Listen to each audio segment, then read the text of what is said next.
Like کریں، subscribe کریں، bell icon کو دبائیں تاکہ ہماری ویڈیو سب سے پہلے آپ کے پاس پہنچ سکے۔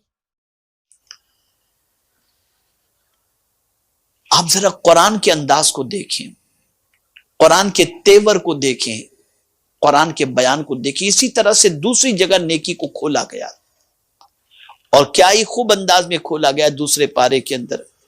لیس البر ان تولوا وجوہکم قبل المشرق والمغرب ولکن البر من آمن باللہ والیوم الآخر والملائکۃ والکتاب والنبیین وآتى المال على حبه ذوي القربى واليتامى والمساكين وابن السبيل والسائلين وفي الرقاب۔ قرآن کہتا ہے لیس البر، کچھ اصل نیکی یہ نہیں۔ اب قرآن کھول رہا ہے، دیکھیے، کچھ اصل نیکی یہ نہیں کہ منہ مشرق یا مغرب کی طرف کرو۔ ہاں، اصل نیکی یہ ہے کہ ایمان لائے اللہ اور قیامت اور فرشتوں اور کتاب اور پیغمبروں پر، یہ ایمان ہو گیا، یہ ایمانیات میں سے ہے۔ اللہ پر، یوم آخرت پر، فرشتوں پر، کتاب پر، انبیاء پر، یہ ایمانیات۔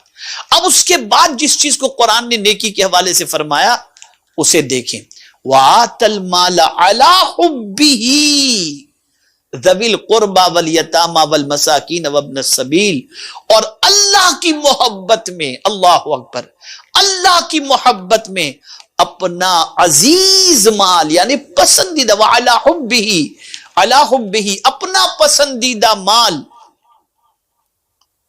کیا کرے؟ رشتہ داروں، یتیموں اور مسکینوں اور راہگیر اور سائلوں کو اور گردن چھڑانے میں دے۔ یعنی جس مال کو تم پسند کر رہے ہو اس عزیز مال کو اللہ کی محبت کے اندر کن کو دو؟ رشتہ داروں کو دو، مسکینوں کو دو، یتیموں کو دو، راہگیر کو دو، سائلوں کو دو، اور گردن چھڑانے کے اندر دو۔ یعنی کوئی مقروض ہے اس کی گردن چھڑاؤ، کوئی غلام ہے اس کو آزاد کراؤ۔ تو اپنا عزیز مال اللہ کے نام پہ قربان کرنا، اس کو قرآن نے نیکی فرمایا۔ اور ابتدا کیسے فرمائی؟ لیس البر ان تولوا وجوہکم قبل المشرق والمغرب، نیکی یہ نہیں کہ مشرق کی طرف تم رخ کر رہے ہو یا مغرب کی طرف۔ اور نماز کا تذکرہ بھی آپ دیکھیں کہ اس تذکرے کے بعد نماز کا تذکرہ فرمایا، وَآتَى الْمَالَ عَلَى حُبِّهِ ذَوِي الْقُرْبَى وَالْيَتَامَى وَالْمَسَاكِينَ وَابْنَ السَّبِيلِ وَالسَّائِلِينَ وَفِي الرِّقَابِ وَأَقَامَ الصَّلَاةَ وَآتَى الزَّكَاةَ۔ پھر اس کے بعد بتایا گیا، یہاں سے یہ بات سمجھ میں آئی کہ میرے پیارے آقا صلی اللہ تعالی علیہ وسلم کے پیارے دیوانوں، اپنی پسندیدہ چیز کو اللہ کے نام پہ قربان کرنے کا جذبہ اپنے اندر پیدا کرو۔ جب تک یہ جذبہ پیدا نہیں ہوگا اور ردی چیز راہ خدا میں دینے کا ہی جذبہ رکھو گے تو ردی ہی بن جاؤ گے، کبھی عزت نہیں ملے گی۔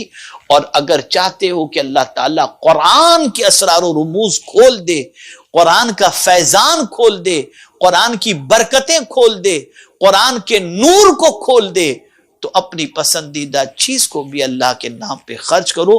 جو تمہارا پرانا ہے وہ بھی دو، اور جو تمہیں پسند ہے وہ بھی دیا کرو۔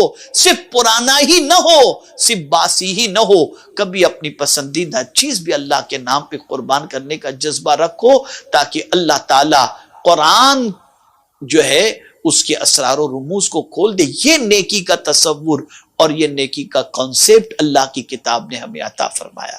ہماری ویڈیو کو لائک شیئر ضرور کریے۔